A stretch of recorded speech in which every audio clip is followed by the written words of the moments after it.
তো আমি যেটা বোঝাতে চাচ্ছি, এই যে 60 টাকা বলুন বা 70 টাকা বলুন, এটা হলো সর্বনিম্ন, সব থেকে কম, সব থেকে কম। সারা জীবন তো সব থেকে কমটাই দিয়ে গেলাম, একটু বেশি দেওয়ার সংকল্প করেন। আপনাদের দিকে 60 টাকা আর আমার দিকে 70 টাকা, তাই কত লোক মন্তব্য করছে ওরা 60 টাকা দিচ্ছে হয়ে যাচ্ছে, আমরা 70 টাকা দেবো কেন? তার মানে 10 টাকা বেশি দেবে না, 10 টাকা বেশি দিতে গিয়ে তার গায়ে বাদ। আমার আলোচনা এই জায়গাটায়, সারা জীবন তো গম আর আটার মূল্য হিসাব করে দিলেন, এক বছর একটু কিশমিশের মূল্য হিসাব কষে দেন, এক বছর খেজুরের মূল্য হিসাব কষে দেন, একটা বছর পনিরের মূল্য হিসাব কষে দেন। পনিরের এক্ষুনি যা বর্তমান বাজার মূল্য, মোটামুটি একটা ফেতরার দাম 2500 টাকার কাছাকাছি হবে, কিছু কম বেশি, একটু বাড়তেও পারে কমতেও পারে। তার মানে একটা ফেতরার দাম 2500 টাকা, কিছু বুঝতে পারতেছেন? 60 টাকা থেকে 70 টাকা দিতে গিয়ে তাই গায়ে জ্বালা বাঁধতেছে। আর যদি হুজুররা পনিরের হিসাব কষে বলে দেয় যে এত টাকা করে ফেতরার মূল্য, আর দেবে বলে মনে হয়? আর কথা বলে হ্যাঁ দেবে, কিছু মানুষ দেবে, একদম যে সবাই দেবে না আমি কথা বলতে পারবো। টোটাল রমজানে এত মানুষ ফেতরার কথা জিজ্ঞাসা করেছে, একজন মানুষ জিজ্ঞাসা করেছে হুজুর এই যাকাতের বিষয়টা একটু বলে দেন দিন। তা আমি তার বলেছিলাম দেখেন দিন আপনারা তার ভেতরে পড়েন কিনা একটু দেখেন। আমি তার বলেছি যে শরিয়াত সম্মতভাবে সারা বছর আপনার সংসার নির্বাহ করার পরে অতিরিক্ত যে সম্পদটা আপনার কাছে গচ্ছিত থাকবে 1 চন্দ্র বছর, বাংলা বা ইংরেজি বছর না আরবি বছর, 1 চন্দ্র বছর 354 দিন, আপনার কাছে যদি অতিরিক্ত কোন সম্পদ 1 চন্দ্র বছর ধরে থাকে, আর সেই সম্পদটা যদি 52.5 ভরি রূপার মূল্য অথবা 7.5 ভরি সোনার মূল্য হয়, আপনার জন্য যাকাত ওয়াজিব। আপনার কিছুটা সোনা রয়েছে, কিছুটা রূপো রয়েছে, রূপোর হিসেব কষে নেবেন। অল্প কিছু টাকা রয়েছে, কিছু সোনা রয়েছে, আর ভরি দিনিক রূপো রয়েছে, রূপোর হিসাব কষে নেবেন। এক্ষুনি যা বর্তমান বাজার মূল্য, আমার ধারণা, আপনাদের গ্রাম সম্পর্কে আমি জানি না, এর আগে একবার মনে এসেছি, তো এই আপনাদের বেশভূষা, আপনার পোশাক পরিচ্ছদ দেখে মনে হচ্ছে আপনার গ্রামের কমপক্ষে 70-75% মানুষের যাকাত ওয়াজিব হয়ে গেছে, ফরজ হয়ে গেছে। মানুষের বেশভূষা, অয়বব এগুলো দেখলে বোঝা যায় তার আর্থিক অবস্থা কেমন, কিছু না কিছু অনুমান করা যায়। আমি তার থেকে বলতেছি, আবার আমার ধারণাটা ভুলও হতে পারে, তবে একটুখানি মিলিয়ে নেন। 5.5 বছর অতিরিক্ত 52.5 ভরি রূপার মূল্য মানে একটু বেশি বেশি করে ধরলে 60 থেকে 65,000 টাকার মতো হয়। কার কাছে বলেন দিন সারা বছর ধরে 60-65,000 টাকা নেই? বলেন রূপো সোনার টাকা মিলিয়ে কার কাছে নেই? যাকাত যারা না দিয়ে ফাঁকি মেরেছেন আর মনে মনে ভাবতেছেন শালা আমার মাল দিতে হয়নি, আমার বাক্সে এখনো জমে রয়েছে, আমি বলি আপনি খুব লাভবান না, আপনি খুব চালাক না, আপনি খুব বুদ্ধিমান না, আপনার মতো বোকা আসমানের নিচার একটাও নেই। যাকাত মানে 100 টাকা 40 ভাগের 1 ভাগ, তার মানে সহজে আমরা যেটা বুঝি 2.5 টাকা। 100 টাকায় 2.5 টাকা দিলে যাকাত আদায় হয়ে যাবে। কিন্তু এই যাকাত যারা দেননি তারা যে কি ভয়ানক পরিস্থিতির সম্মুখীন হবেন বারজাক জগতে, ইন্তেকালের পর, মারা যাবার পর, হাসরের ময়দানে, আপনি কল্পনা করতে পারবেন না। সেদিন আমরা প্রচুর মানুষ দাঁড়াবো হাসরের ময়দানে। জীবনে আমাদের তো নেকি কম নেই, আমরা ইমানদারের ঘরে জন্ম নিয়েছি, মানে আল্লাহ আমাদের নেকি অর্জন করার বিরাট সুযোগ করে দিয়েছে। এই যে মজলিসে বসে যতবার সুবহানাল্লাহ বলবেন, এর একটা নেকি আছে, আছে না নেই? সুবহানাল্লাহ বললে পাপ হয় নাকি? সব হবে। আল্লাহু আকবার বললেন সব হবে। কোরআনের একটা শব্দ আলিফ 10টা নেকি, বা 10টা নেকি, তা 10টা নেকি, সা 10টা নেকি, মানে একটা অক্ষরের বিনিময়ে আল্লাহ 10টা করে নেকি দান করেন। বলুন সুবহানাল্লাহ। এত নেকি আমরা অর্জন করছি, হাসরের মাঠে যেদিন দাঁড়াবো বিরাট নেকি। কিন্তু দেখা যাবে কেউ কেউ হয়তো ভাববে যে ওই লোকটার এত নেকি মানে সবার আগে জান্নাতে চলে যাবে। কার বলবানি, সে তার বুঝতে অসুবিধা হবে না বা রাগ করবানি। তা আমার নিজের গায়ে ফেলে বলছি, আমার জীবনে সব গোনা, হয়তো কিছু নেকি থাকতে পারে, তবে আসমানের নিচে সব থেকে গোনাগার আমি। কিন্তু বোঝানোর জন্য বলছি, হাসরের মাঠে আমি দাঁড়ালাম, তা আমার জীবনে বিরাট নেকি। আশেপাশের লোকজন হয়তো দেখে মনে করতে পারে আমাদের হুজুর তো অনেক নেকি কামাই করেছে, হুজুর এক্ষুনি মনে হয় জান্নাতে চলে যাবে।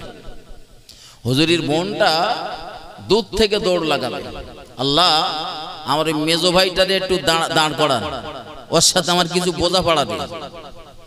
তো আমার বোনটা ছুটে এলো, এসে আল্লাহর দরবারে শিকায়েত করলো, অভিযোগ দায়ের করলো, আল্লাহ আমার এই ভাইটার খুব প্রভাব প্রতিপত্তি ছিল, দেশ বিদেশে বহু জায়গায় জলসা জৌলুস করে বেড়াতো, তো এলাকার নেতাদের কাছেও তার একটা বিরাট প্রভাব ছিল।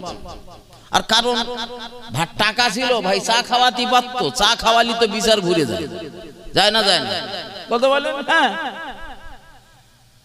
তো আমার বাবাকে যে সম্পত্তির অংশ আমি প্রাপ্য, আপনি কোরআনে বর্ণনা করেছেন, ভাগ করে দিয়েছেন, সেই অংশটা থেকে আমার বাপের অবর্তমানে আমার ভাইদের ভিতর থেকে আমার এই ভাইটা বঞ্চিত করেছিল।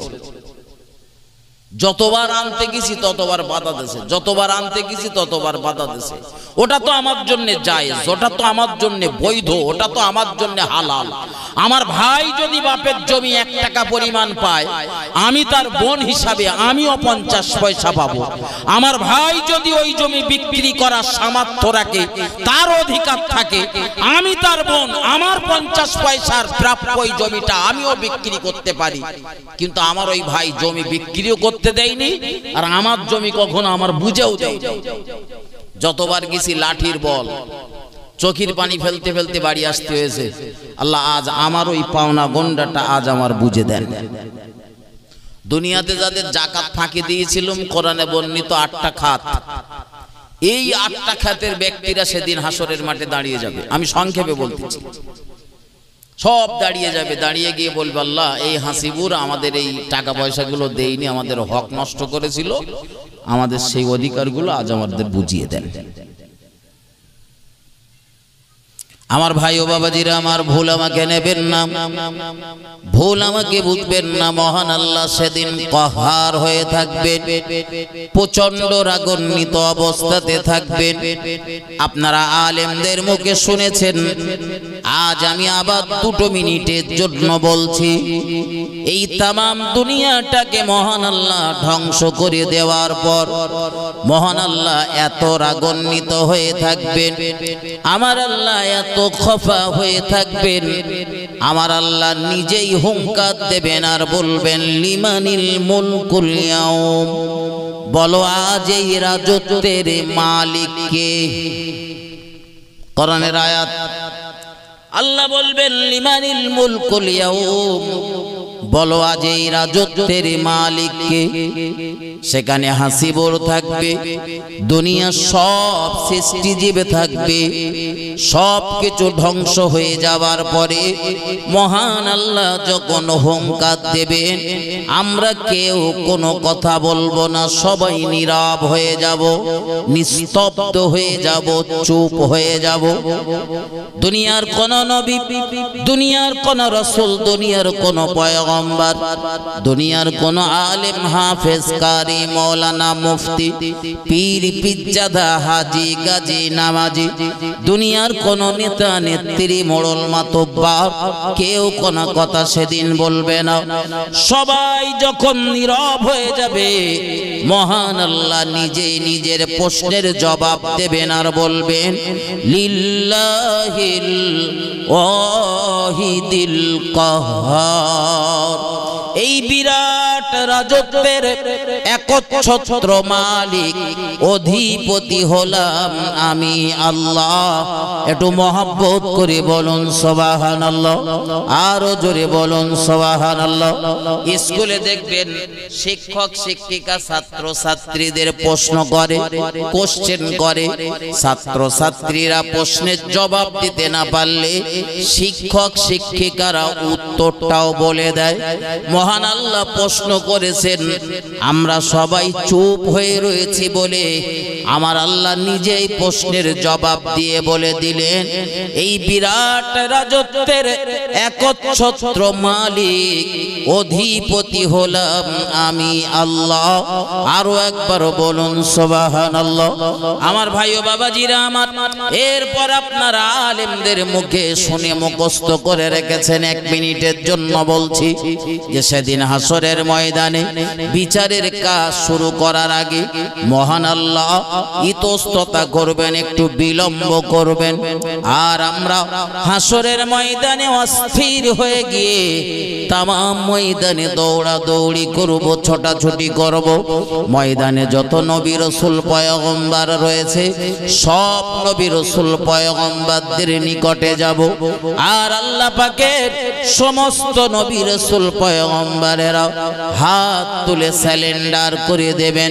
তারা বলে দেবেন, আমরা তোমাদের জন্য কোনো সাহায্য করতে পারবো না, আমরা তোমাদের জন্য কোনো সহযোগিতা করতে পারবো না।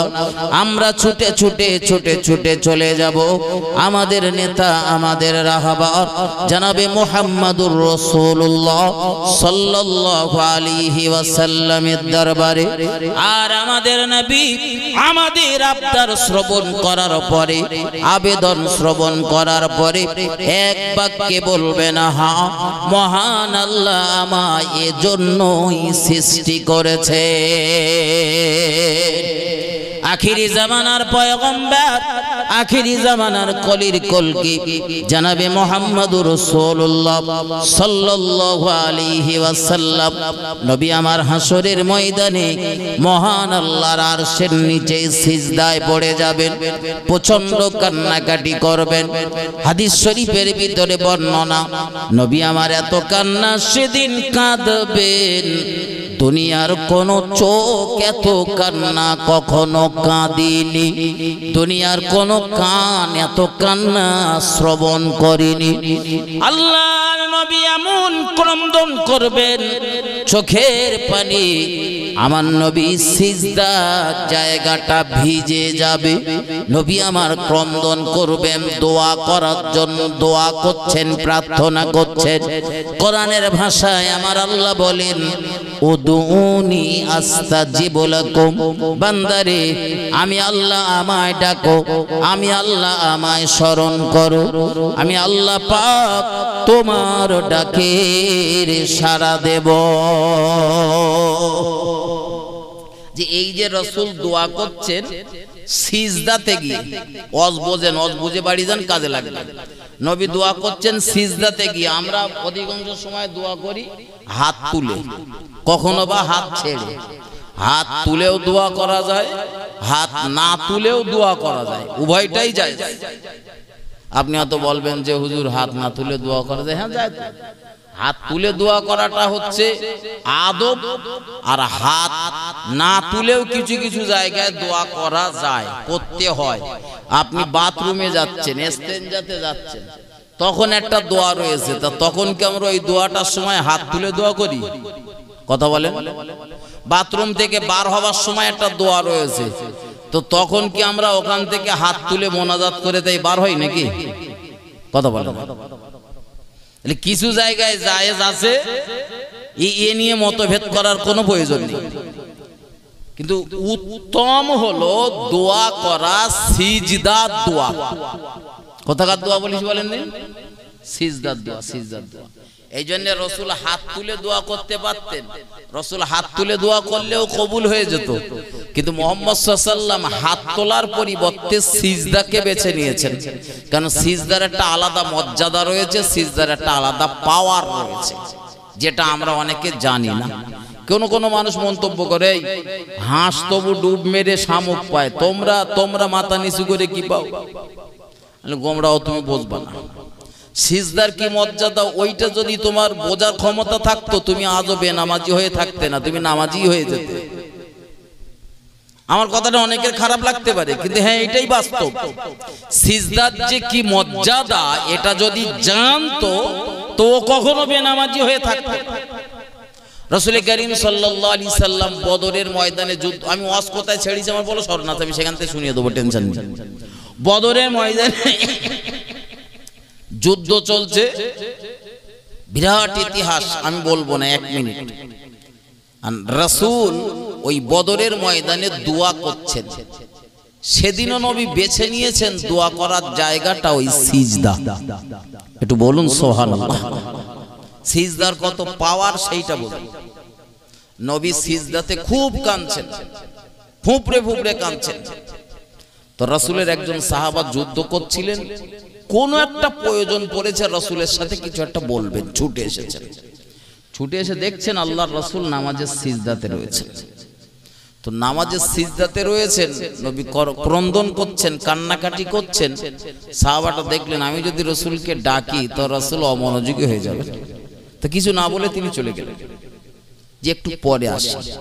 তো আবার কিছুক্ষণ যুদ্ধ করার পরে ফিরে এসে দেখলেন যে আল্লাহর রাসূল তখনও নামাজের সিজদাতে রয়েছেন। বলুন সুবহানাল্লাহ। কত লম্বা সময় ধরে দোয়া করছে দেখুন। আমাদের মসজিদের অধিকাংশ মসজিদের এই বদগুণগুলো আছে। ইমাম সাহেব যদি 1.5 মিনিটের দোয়া সেদিন একটু 2.5 মিনিট ধরে করেছে, তো সারা মসজিদে কত লোকের সর্দি কাশির রোগ রয়েছে বোঝা যাবে। তাড়াতাড়ি ছাড়ে, এইটা তো আর বলতে পারতেছে না, তাই শুধু গলা খাকার দিচ্ছে।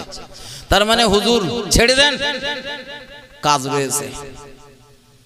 রাসূল কত লম্বা সময় ধরে দোয়া করছেন দেখুন। রাসূলের নামাজও ছিল লম্বা সময়, রাসূলের দোয়াগুলোও ছিল লম্বা সময় ধরে। আমাদের যে দোয়াগুলো কবুল হয় না তার অনেকগুলো কারণ আছে। আমরা অনেকে বলি না যে আমাদের দোয়া কবুল হয় না, তার অনেকগুলো কারণ। তার ভিতরে একটা কারণ হলো আমাদের খাওয়া দাওয়া ভালো না। 2 নাম্বার কারণ হলো আমরা যখন দোয়া করি ওই দোয়ার ভিতরে রাসূলের শানে দরুদ পড়ি না। 3 নাম্বার কারণ হলো আমাদের দোয়ার ভিতরে পিতামাতার জন্য দোয়া করি না। 4 নাম্বার কারণ হলো আমরা যখন দোয়া করি দোয়ায় মনোযোগী হই না, অমনোযোগী সহকারে দোয়া করি। 5 নাম্বার কারণ হলো আমরা যখন দোয়া করি রবের প্রতি পূর্ণ তাওয়াক্কুল, আল্লাহর প্রতি পূর্ণ ভরসা রাখতে পারি না। এই কটা কারণে আমাদের দোয়া কবুল হয় না অধিকাংশ সময়। খেয়াল করে দেখবেন, অনেকে বলে আমার আব্বা বেঁচে রয়েছে তা কি দোয়া করবো? বাপ বেঁচে থাকলেও দোয়া করেন, মরে গেলেও দোয়া করেন। বেঁচে থাকলে দোয়া করা যায় না নাকি?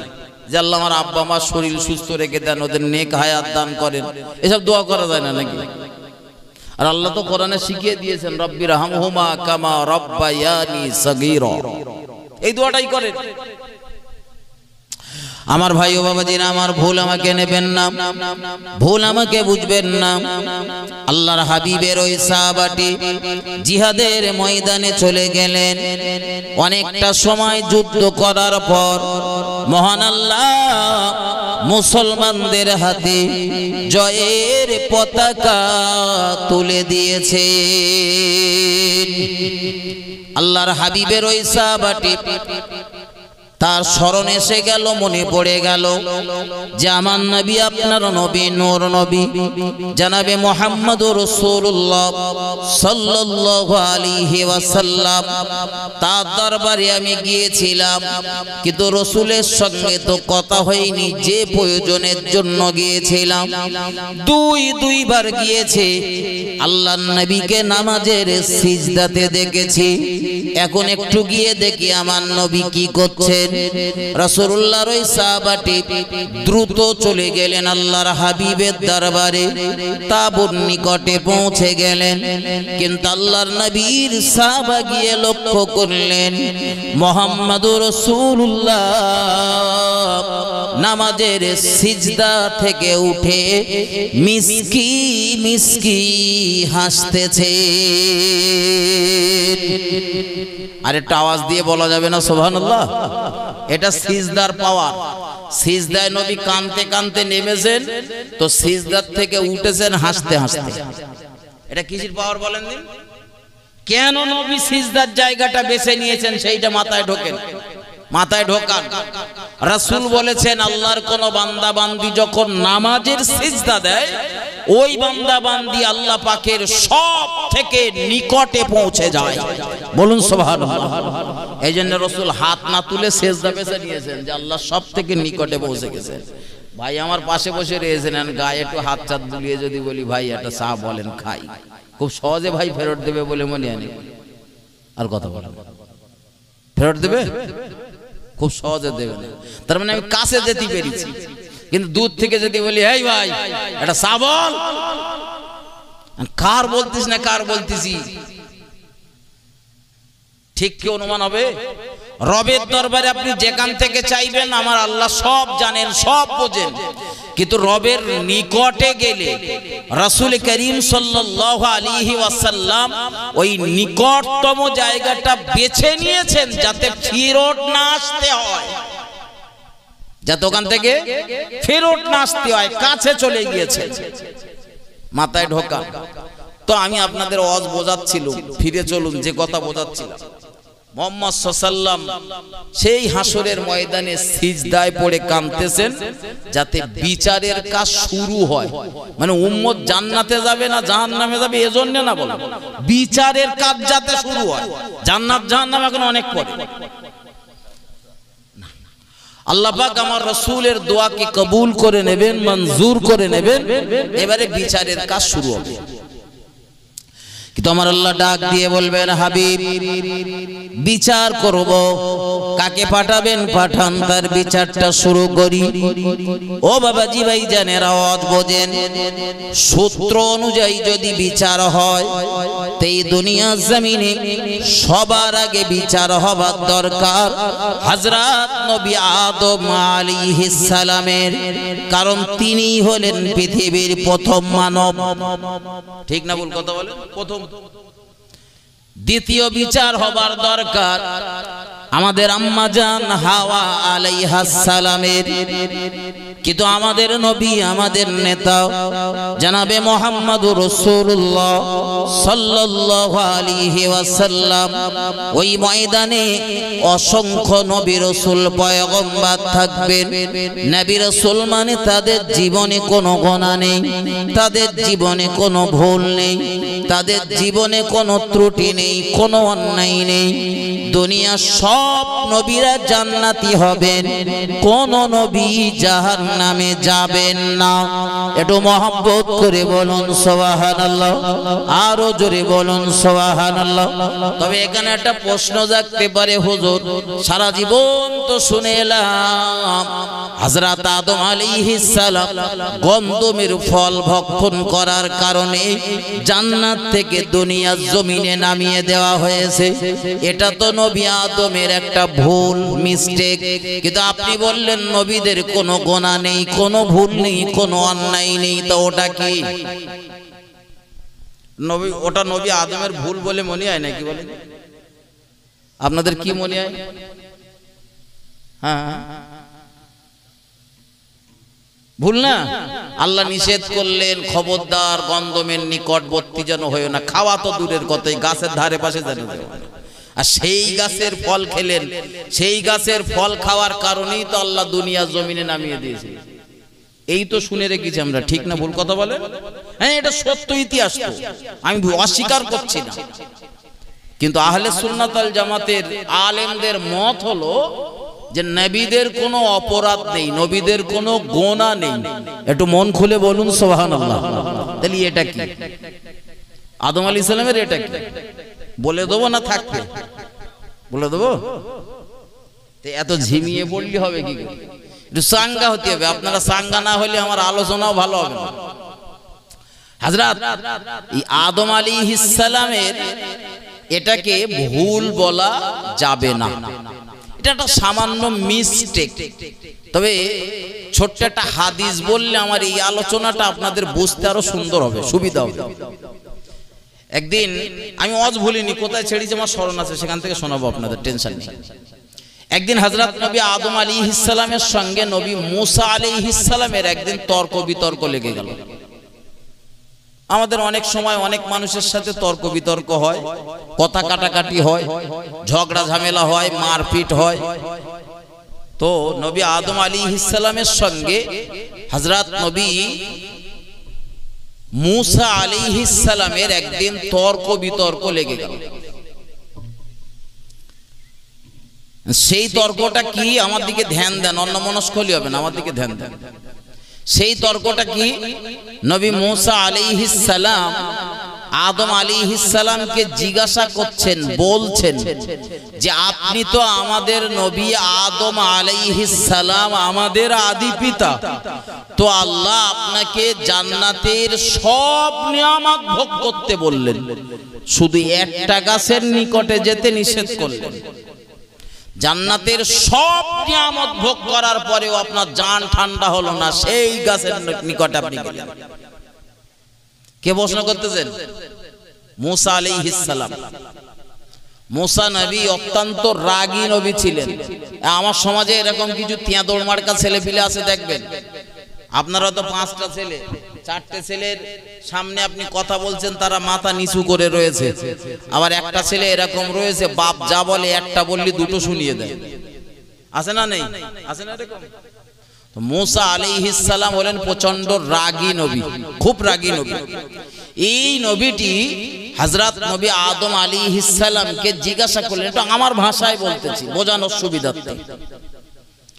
তো হযরত নবী আদম আলাইহিস সালাম নবী মুসার কথা শুনে পাল্টা প্রশ্ন করলেন, ও মুসা, তুমি যে আমায় বলছো যে আমি গন্ধমের ফল ভক্ষণ করেছি আর তার কারণে জান্নাত থেকে পৃথিবী পৃষ্ঠে আল্লাহ আমায় নামিয়ে দিয়েছেন, তা আমি যখন গন্ধমের ফল খাচ্ছিলাম বা খেয়েছিলাম, তুমি কি সেখানে ছিলে? এইখানে আর একটা প্রশ্ন জাগে, নবী মুসার সঙ্গে আদম আলাইহিস সালামের সাক্ষাৎটা হবে কিভাবে? তর্ক বিতর্ক তো পড়ে, আগে সাক্ষাৎ হতে হবে, তারপর তো তর্ক বিতর্ক।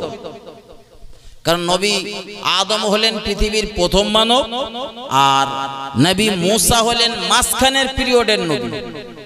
দুজন নবীর সময়কাল অত্যন্ত দীর্ঘ, অনেকটা লম্বা, কিন্তু দুজন নবীর সাথে দেখা হয়েছিল কোথায়?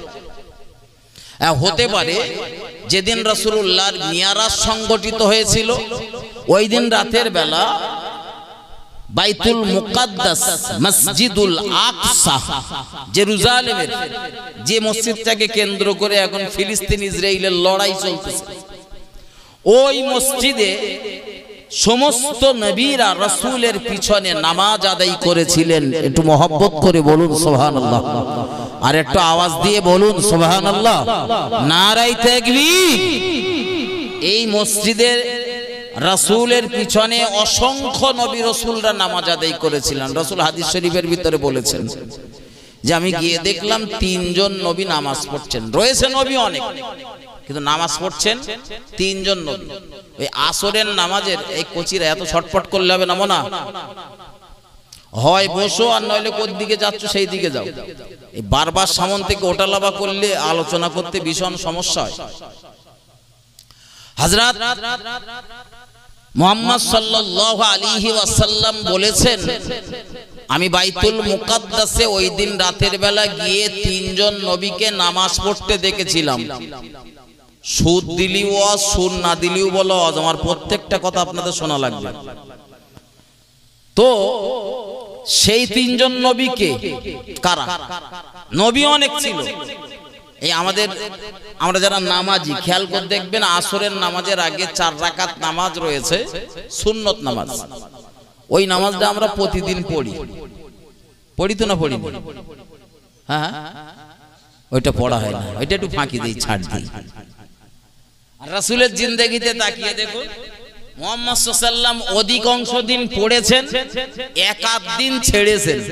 আর আমরা কবে পড়েছিলাম খেয়াল এরকম হয়তো নাকি? তবে সবাই না, আবার কিছু মানুষ এমন রয়েছে যাদের একটু নেকি বেশি অর্জন করার ইচ্ছা, একটু আল্লাহওয়ালা মানে বুজুর্গ গোছের, তারা দেখবেন একটু সুযোগ পেয়েছে, 5 মিনিট টাইম রয়েছে, এখনো জামাতের 5 মিনিট বাকি, তো খামোখা বসে থেকে কি করবো, এই 4 রাকাত নামাজটা পড়ে নেই। আমি হয়তো বসে রয়েছি, সে হয়তো আমার পাশে দাঁড়িয়ে 4 রাকাত নামাজ পড়ছে। তো বাইতুল মুকাদ্দাসে অসংখ্য নবী রয়েছেন, তার ভিতরে 3 জন নবী নামাজ পড়ছেন, বাকি নবীরা তাদের কাজে কর্মরত, তারা কেউ নামাজ পড়ছেন না, কিন্তু 3 জন নবী নামাজ পড়ছেন অটোমেটিক। রাসূল বলছেন আমি গিয়ে দেখলাম 3 জন নবী নামাজ পড়ছেন, তার ভিতরে একজন নবীর নাম হলো হযরত নবী মূসা আলাইহিস সালাম, অপর আরেকজন নবীর নাম হযরত নবী ঈসা আলাইহিস সালাম, আরেকজন নবীর নাম হযরত নবী ইব্রাহিম আলাইহিস সালাম।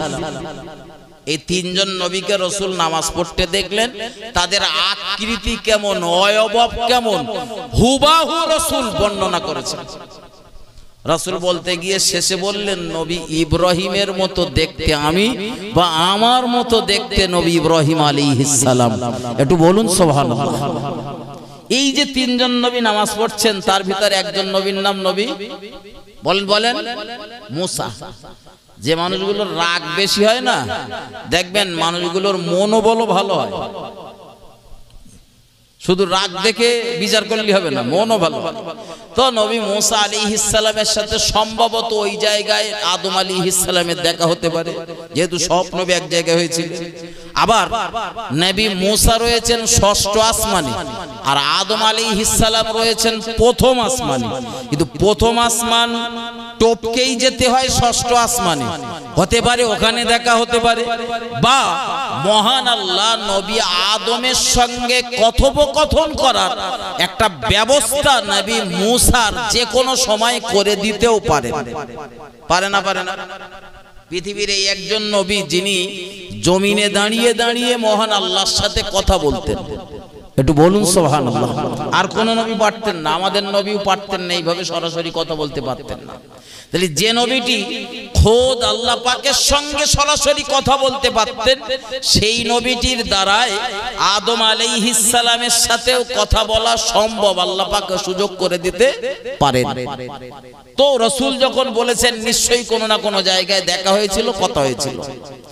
আল্লাহর রাসূল বলছেন যে মূসা আলাইহিস সালাম যখন আদম আলাইহিস সালামকে জিজ্ঞাসা করলেন যে তুমি তো আমাদের আদি পিতা আদম আলাইহিস সালাম, আর আল্লাহ আপনাকে সৃষ্টি করার পরে জান্নাতের ভিতরেই রেখে দিয়েছিলেন, জান্নাতের সব নিয়ামত ভোগ করতে দিলেন, শুধু বলেছিলেন গন্ধমের ফল খাওয়া তো দূরের কথা, ওই নিকটবর্তী যেন হয়েও না, ওই গাছের নিকটে যেও না। সারা জান্নাতে সব নিয়ামত ভোগ করার পরেও আপনার জান ঠান্ডা হলো না, সেই ওই গাছটার গোড়ায় গেলেন, ফল খেলেন, আর ওর কারণে আপনার দুনিয়ায় নামিয়ে দিল। তার কারণে আজকে পৃথিবীতে এসে এই যত ঝগড়া ঝামেলা অশান্তি যা কিছু হচ্ছে, ওই কারণেই তো নাকি। হযরত আদম আলাইহিস সালাম প্রশ্ন করলেন, বাবা আপনি তো আমার সন্তান মূসা, তা বেটা এই আমি যখন বলছো, তুমি যে বলছো যে আমি গন্ধমের ফল খেয়েছিলাম, তা ওই জায়গায় কি তুমি ছিলে? শোনা কথা বলা মানে মিথ্যাবাদী হতে সময় লাগে না, বলো। এই জন্য কোনো কথা শুনলেই না অপরের সাথে বলার আগে ওই কথাটা সত্যতা যাচাই করতে হয়। আল্লাহর নবী মূসা আলাইহিস সালামকে নবী আদম আলাইহিস সালাম যখন এই প্রশ্ন করলেন, নবী মূসা তো ছাড়বার পাত্র নন। আমি আগেই বলেছি তিনি ছিলেন প্রচন্ড রাগী, তাই পাল্টা প্রশ্ন করলেন আর বললেন, আব্বাজান হযরত নবী আদম আলাইহিস সালাম আপনি কি ভাবেন আমি কিচ্ছু জানি না বলে মনে হয় আমি সব জানি? এখানে একটা সূত্র বলে দেই, মাথায় ঢোকান। যখনই কোনো তর্ক বিতর্ক করবেন খবরদার যেন রেগে যাবেন না। রেগে যদি আপনি যান ওই তর্ক বিতর্কে আপনি কখনো জয়ী হতে পারবেন না। এজন্য দেখবেন জমিনের উপরে যত বাহাজ হয় ওই বাহাস করতে গেলে এক পক্ষ অপর পক্ষকে এমন কিছু কথা বলে তার দ্বারায় রাগিয়ে দেয়। কারণ কোন মানুষ যখন রাগান্বিত হয়ে যায় তার ব্রেনে আর তখন কাজ করে না। এজন্য হযরত নবী মুসা আলাইহিস সালাম প্রচন্ড রাগত স্বরে কথা বলছেন, কিন্তু আদম আলাইহিস সালাম একদম নরম ভাবে কথা বলছেন, তিনি রাগছেন না। মুসা আলাইহিস সালাম যতই রাগত স্বরে কথা বলুক, আদম আলাইহিস সালাম নরম ভাবে কথা বলছেন। আল্লাহর নবী আদম আলাইহিস সালাম জিজ্ঞাসা করলেন, মুসা তুমি যে বললে গন্ধমের ফল আমি খেয়েছি, তা এটা তুমি জানলে কোথা থেকে? হযরত নবী মুসা আলাইহিস সালাম বললেন, আমার উপরে যে ওই শিবানী যে কিতাব অবতীর্ণ হয়েছে, ওই কিতাবের ভিতরে আমি পেয়েছি যে গন্ধমের ফল ভক্ষণ করার কারণে দুনিয়া জমিনে আল্লাহ পাক আপনাকে নামিয়ে দিয়েছেন। হযরত নবী আদম আলাইহিস সালাম জিজ্ঞাসা করলেন, ও নবী মুসা তুমি যে তাওরাতের কথা বলছো, তুমি যে কিতাবের কথা বলছো, ওই কিতাব সম্পর্কে কি তোমার কিছু জানা আছে? আল্লাহর নবী মুসা আলাইহিস সালাম বললেন, আমার উপরে ওই কিতাব অবতীর্ণ আর আমি জানবো না মানে আপনি জানবেন? বলেন কি বলতে হবে আমার? হযরত নবী আদম আলাইহিস সালাম জিজ্ঞাসা করলেন, মুসা শুধু একবার বলতে হবে, তোমার উপরে যে কিতাবটা অবতীর্ণ হয়েছে ওই কিতাবটা লেখা হয়েছিল কবে, এটা কি তোমার জানা আছে? আল্লাহর নবী মুসা আলাইহিস সালাম জবাব দিলেন, আল্লাহর পয়গম্বর হযরত নবী আদম আলাইহিস সালাম আপনার জন্মের 40,000 বছর আগে অথবা 50,000 বছর আগে আমার এই কিতাব লিখিত। একটু মহব্বত করে বলুন সুবহানাল্লাহ। ওয়াজ বুঝে বাড়ি যান, কাজে লাগবে। তখন নবী আদমের জন্ম হয়নি, অথচ ওই কিতাবটা লেখা হয়ে গেছে নবী আদমের জন্মের 40 অথবা 50,000 বছর আগে।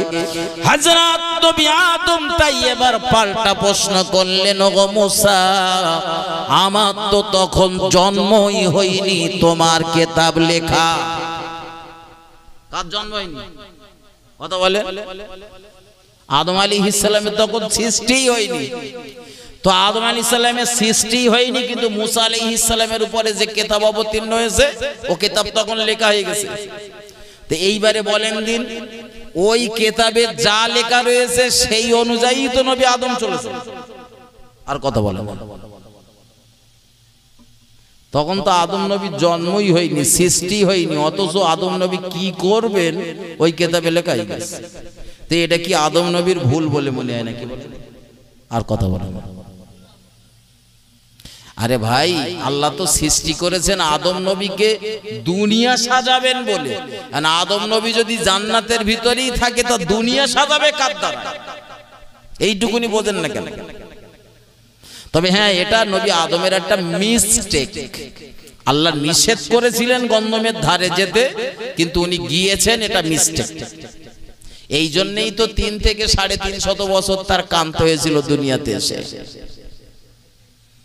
বারবার তিনি কাঁদতেছিলেন, কিন্তু যেদিন তিনি এত সুন্দর করে রবের দরবারে প্রার্থনা করলেন, আমার আল্লাহর এত পছন্দ হয়ে গেল, আমার আল্লাহ নবী আদমের ওই দোয়া, ওই প্রার্থনাটাকে মঞ্জুর করে নিলেন।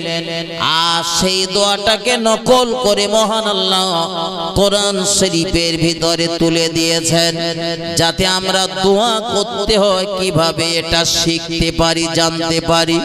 শুধু নবী আদম না, নবী মুসা আলাইহিস সালামের একটা কবুল হওয়া দোয়া মহান আল্লাহ কোরআন শরীফের ভিতরে তুলে দিয়েছেন।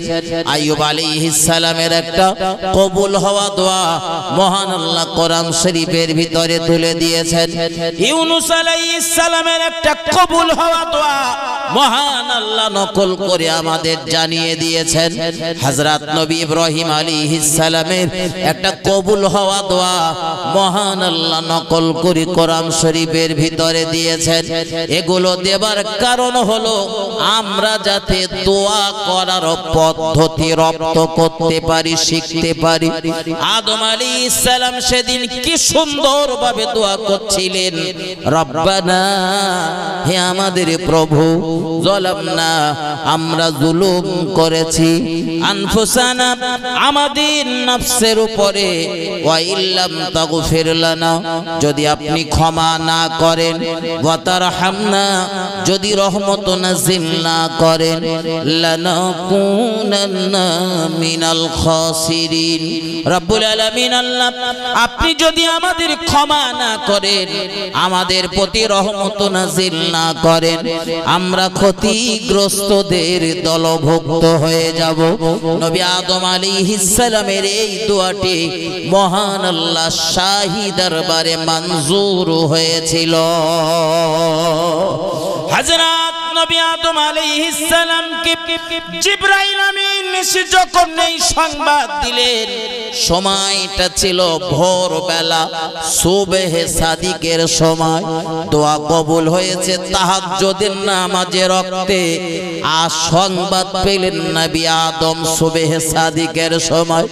আল্লাহর পয়গম্বর আদম আলাইহিস সালাম আল্লাহ সন্তুষ্টির জন্য নামাজে দাঁড়িয়ে গেলেন। ওগরা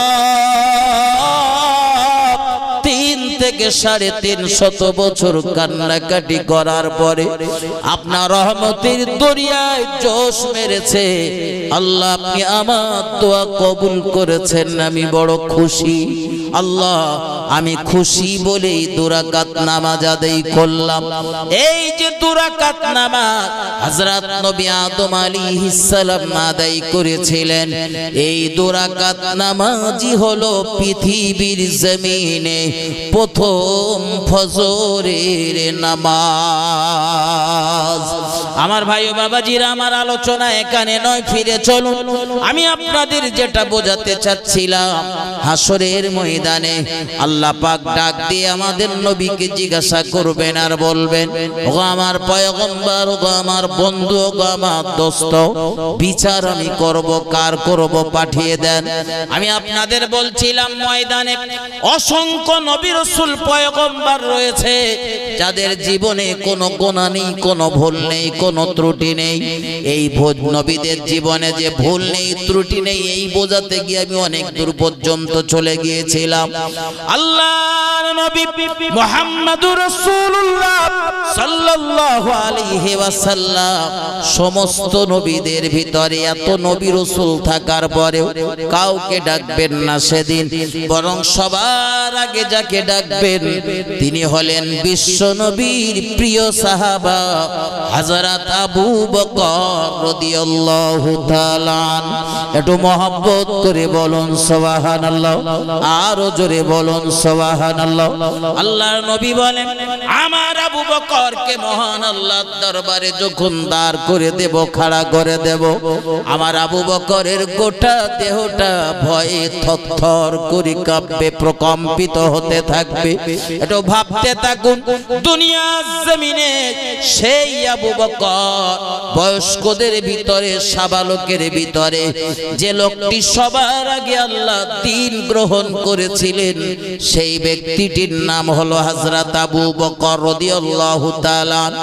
আশারায়ে মুবাশশারার অন্তর্গত 2 জন জান্নাতি সুসংবাদ প্রাপ্ত ব্যক্তিদের ভিতরে সবার আগে যে ব্যক্তিটির নাম রাসূল ঘোষণা করেছেন, সেই ব্যক্তিটির নাম হলো হযরত আবু বকর রাদিয়াল্লাহু তাআলা।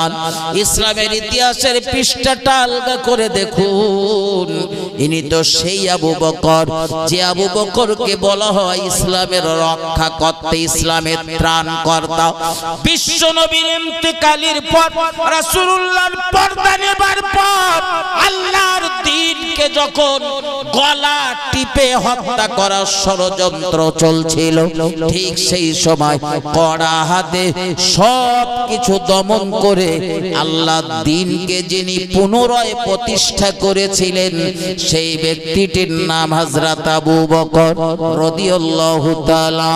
যে আবু বকর সম্পর্কে হযরত উমর ফারুক রাদিয়াল্লাহু তাআলা আনহু মাঝে মধ্যে বলতেন, ভাই আবু বকর, আপনার জীবনের একটা রাতের নেকি যদি আমায় দিয়ে দেন, আমি হযরত উমর ফারুক বলছি আমার গোটা জীবনের নেকিগুলি সব আপনাকে দিয়ে দেব। একটু মহব্বত করে বলুন সুবহানাল্লাহ, আরো জোরে বলুন সুবহানাল্লাহ। এখানে অনেকের মনে প্রশ্ন জাগতে পারে, হুজুর আবু বকরের জীবনের ওই একটা রাতের ইবাদতের থেকে মনে হয় হযরত ওমর ফারুক রাদিয়াল্লাহু তাআলা আনহুর জীবনের নেকি কম ছিল, তাই মনে হয় দেওয়ার জন্য বলেছিলেন। ধারণা আপনার ভুল। কারণ দয়ার নবী এই ওমর ফারুক রাদিয়াল্লাহু তাআলা আনহু সম্পর্কে বলেছেন, আমার পরে যদি নবুয়তের দরওয়াজা বন্ধ না হয়ে যেত, প্রিয় নবী বলেন আমার পরে যদি নবুয়তের দরওয়াজা বন্ধ না হতো, আমার সাহাবা হযরত ওমর নবী হতেন। শুধু ওমর নবী হতে পারবেন না, নবুয়তের দরওয়াজা বন্ধ বলে। ও বাবাজি ভাইজানেরা, ভুল আমাকে নেবেন না, এই হযরত ওমর ফারুক রাদিয়াল্লাহু তাআলা আনহুর জীবনেও নেকি কম নেই। ছোট্ট একটা উদাহরণ দিলে বুঝতে পারবেন। ওয়াজ বলো আমি ভুলিনি, আবার সেখান থেকেই শোনাবো। হযরত প্রিয় নবী মুহাম্মদুর রাসূলুল্লাহ একদিন রাতের বেলা ভ্রমণে বার হয়েছেন, পায়চাল্লি করতে বার হয়েছেন। সঙ্গে রয়েছেন আমার রাসূলুল্লাহর প্রিয়তমা বিবি, আমাদের আম্মা জান হযরত আয়েশা সিদ্দিকা রাদিয়াল্লাহু তাআলা আনহা। প্রিয় নবীর পর সাহাবাদের ভিতরে সবথেকে জ্ঞানী ব্যক্তিটির নাম হযরত আয়েশা সিদ্দিকা। আমরাও মাঝে মধ্যে আমাদের বিবিদের নিয়ে বিভিন্ন জায়গাতে ভ্রমণে যাই, কখনো বা চিড়িয়াখানায়, কখনো বা দীঘায়, বিভিন্ন আত্মীয় স্বজনের বাড়িতে যাই, কখনো বা আমাদের বাইকের পিছনে বসিয়ে আমাদের বিবিগুলোর অর্ধনগ্ন চেহারা দেশের জনগণের দেখাতে দেখাতে নিয়ে যাই। সারা জীবন আর আমি একা কত দেখা দেখবো? ওগো দেশের জনগণ, আমার বিবির অর্ধেক দেহ তোমরা দেখতে পারো, দেখার সুযোগ আমরা মাঝে মধ্যে করে দেই। কিন্তু আল্লাহর নবী গভীর রাতে হযরত আয়েশা সিদ্দিকাকে নিয়ে বার হয়েছেন, মানে কোন পুরুষের সামনে যেন রাসূলের বিবি না পড়ে। রাসূল করিম সাল্লাল্লাহু আলাইহি ওয়াসাল্লাম তিনি পর্দা কিভাবে পালন করতেন, পর্দার ভিতরে কিভাবে তার বিবি এবং কন্যাদের রেখেছিলেন। আমার ভাই বাবাজিরা, আমার হযরত প্রিয় নবী রাতের অন্ধকারে চলছেন, রাতটা পূর্ণিমার রাত। আর পূর্ণিমার রাতে দেখবেন রাতে থাকে অসংখ্য তারা। আকাশের তারা গুনে শেষ করা আমার দ্বারা সম্ভব নয়।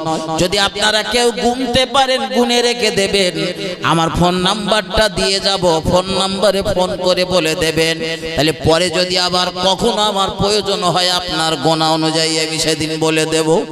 আসমানের তারা গুনে শেষ করা সম্ভব না, আমাদের এই সূক্ষ্ম ব্রেনে, ক্ষুদ্র ব্রেনে ওটা সম্ভব নয়। ও বন্ধুরা, আমি যেটা বোঝাতে চাচ্ছি, রাসূল আর রাসূলের বিবি দুইজন পাশাপাশি চলছেন, বিভিন্ন কথাবার্তা হচ্ছে। যেমন আমাদের বিবিগুলো আমাদের সঙ্গে যাওয়ার সময় বিভিন্ন রকমের কথাবার্তা বলে।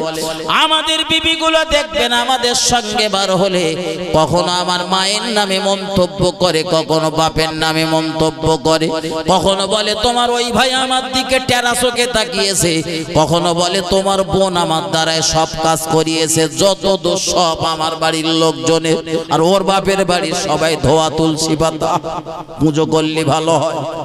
আমার ভাই ব্যথা নেবেন না, খারাপ ভাবে না নিয়ে ভালোভাবে নেন।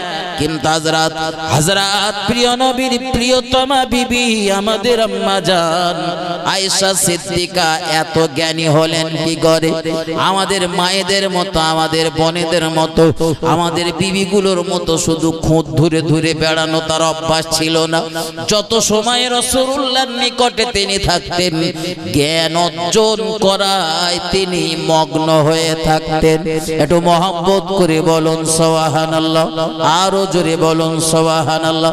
রাতের বেলা স্বামী আর স্ত্রী বেড়াতে বার হয়েছেন, এখন জ্ঞান সঞ্চয় করার সময়, এখন একটু খেলা, এখন একটু গল্প গুজব করবে, বিভিন্ন সুখ দুঃখের কথাবার্তা বলবে, আনন্দ করবে।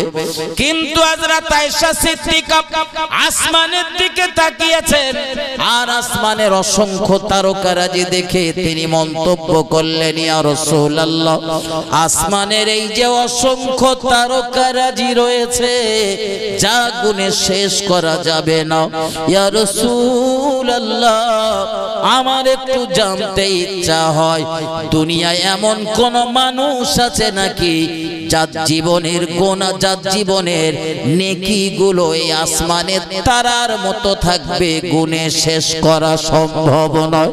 হুজুর এরকম নাকি দুনিয়ার কোন মানুষের জীবনে আছে নাকি? আল্লাহর হাবিব সাল্লাল্লাহু আলাইহি ওয়াসাল্লাম জবাব দিলেন, ওগো বিবি আয়েশা, আছে আছে আছে, একজন ব্যক্তির জীবনে থেকেও বেশি নেকি রয়েছে। আসমানের তারকারাজি যেমন গুণে শেষ করা সম্ভব না, আমার ওই সাহাবাটির জীবনের নেকিগুলো গুণে শেষ করা সম্ভব না। আমার ওই সাহাবাটির নাম হলো হযরত ওমর ফারুক রাদিয়াল্লাহু তাআলা। একটু মহব্বত করে বলুন সুবহানাল্লাহ, আরো জোরে বলুন সুবহানাল্লাহ, ভক্তি ভরে দরুদ আল্লাহুম্মা